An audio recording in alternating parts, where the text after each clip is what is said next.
Bienvenidos. El día de hoy hemos traído el tema de las incapacidades. Si un trabajador sufre un accidente o una enfermedad, ya sea de origen laboral o de origen común, tienen derecho a que el médico tratante le formule una incapacidad correspondiente al tiempo durante el cual va a permanecer incapacitado para desarrollar actividades propias del trabajo.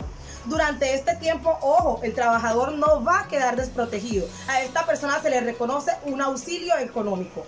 Bajo este entendido siempre surgen interrogantes como quién debe asumir el pago de esas incapacidades, en qué tiempo, cuál es el porcentaje, quién debe reconocer las incapacidades cuando es de origen común y cuando es de origen laboral, cuál es el término de prescripción para reclamar esas incapacidades.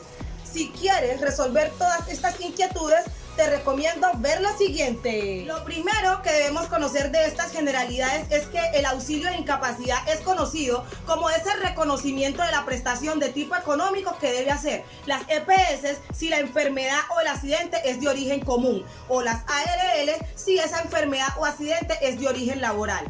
Este reconocimiento debe hacerse a los afiliados, no a los pensionados, durante todo el tiempo que dure esa incapacidad o inhabilidad para desempeñar actividades propias del cargo. Como vemos en este tiempo, el trabajador, al no encontrarse en las condiciones de salud adecuadas para poder desempeñar actividades que le permitan a él generar un ingreso, es decir, ganar o recibir un salario, entonces como contraprestación a esta persona se le reconoce un pago, el cual se denomina auxilio de incapacidad. Este auxilio de incapacidad ha sido reconocido por la jurisprudencia constitucional como un derecho fundamental, ya que como la persona no va a devengar un salario, entonces este auxilio le va a poder permitir que pueda subsidiar esas necesidades o requerimientos básicos, tanto los propios como los de su núcleo familiar. Al ser un derecho fundamental, si se omite su reconocimiento, se estarían transgrediendo otros derechos fundamentales como lo es el derecho a la vida, el derecho a la salud, el derecho al trabajo y el derecho a ese mínimo vital. Además de ello, también ha manifestado la Corte que este reconocimiento sustituye el salario. De tal manera, se presume que este es el único ingreso económico que tiene la persona que es incapacitada. Además de ello, también se compone como en esa garantía del trabajador, porque este auxilio le va a poder permitir a esta persona o le va a servir de ayuda para que pueda concentrarse o dedicarse a su rehabilitación para que posteriormente pueda reintegrarse en sus actividades laborales. La Corte ha determinado que existen tres tipos de incapacidades: la incapacidad temporal, la incapacidad permanente parcial y la incapacidad permanente. La incapacidad temporal hace referencia a esa imposibilidad transitoria para trabajar, o cuando no se ha definido de manera definitiva cuáles son las consecuencias de una determinada patología. Un ejemplo de una incapacidad temporal es por lo menos cuando a nosotros nos da una gripa o nos da un resfriado. Entonces sabemos que esto no nos va a durar toda la vida, es algo que se nos va a pasar. Entonces en esto consiste cuando la incapacidad es por un determinado tiempo. Ya la incapacidad permanente parcial es cuando se presenta una disminución parcial más no definitiva de la capacidad laboral. Esta oscila entre un porcentaje del 5% al 49%. Un ejemplo, una persona que se caiga por unas escaleras, se parta dos huesos, entonces es algo que no se va a recuperar totalmente, pero que tampoco la pérdida de capacidad laboral supera el 50%.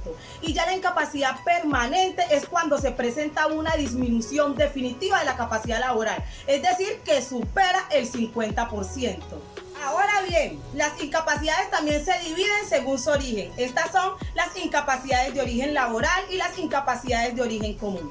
Las incapacidades de origen laboral son aquellas que se dan con ocasión a un accidente laboral o de una enfermedad de trabajo. Estas se encuentran reconocidas o consagradas en el decreto 2943 del 2013, el cual estipula que es a las administradoras de riesgos laborales las que les asiste la obligación de cubrir y reconocer el pago de estas incapacidades durante todo el tiempo que dure la persona en su rehabilitación. Un ejemplo de una enfermedad de trabajo, cuando por lo menos Daniela trabaja en X o Y empresa y que Daniela sea secretaria. Vemos que al ser secretaria todo el tiempo va a estar escribiendo y escribiendo. Entonces ya con el tiempo se le está generando mucho dolor y no puede escribir de manera adecuada porque le genera mucho dolor. Entonces vemos que son enfermedades que se derivan de las actividades o funciones propias que desempeña Daniela en la empresa. Surge el interrogante: ¿hasta cuándo se me debe de pagar este tipo de incapacidades de origen laboral? La Corte ha manifestado que esto se da en tres ocasiones. La primera, cuando la persona ya se rehabilita definitivamente y se reincorpora en sus actividades laborales.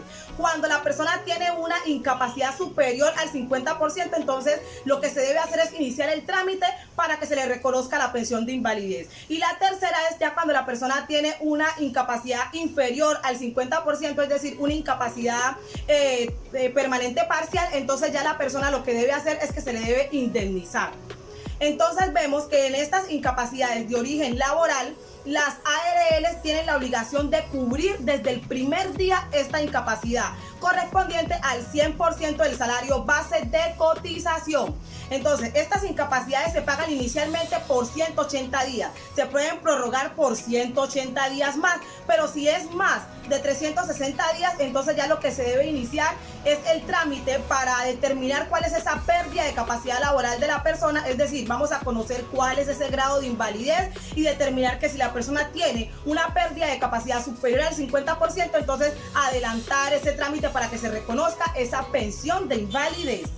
La segunda son las incapacidades de origen común. Estas son las que se derivan de una enfermedad no laboral o de un accidente no profesional.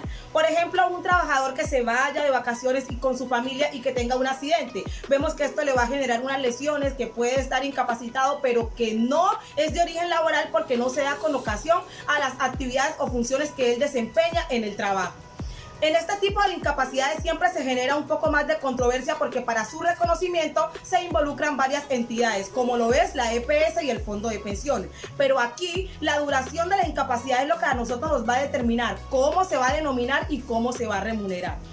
Siendo así, entonces, desde el día 1 hasta el día 2 le corresponde el pago de esa incapacidad al empleador. Si pasado el segundo día el empleado continúa con esos padecimientos de salud, entonces a partir del día 3 hasta el día 180 le corresponde a la EPS. Ojo, desde el día 1 hasta el día 180 se denomina auxilio de incapacidad. Vemos entonces que viene reconociendo la EPS.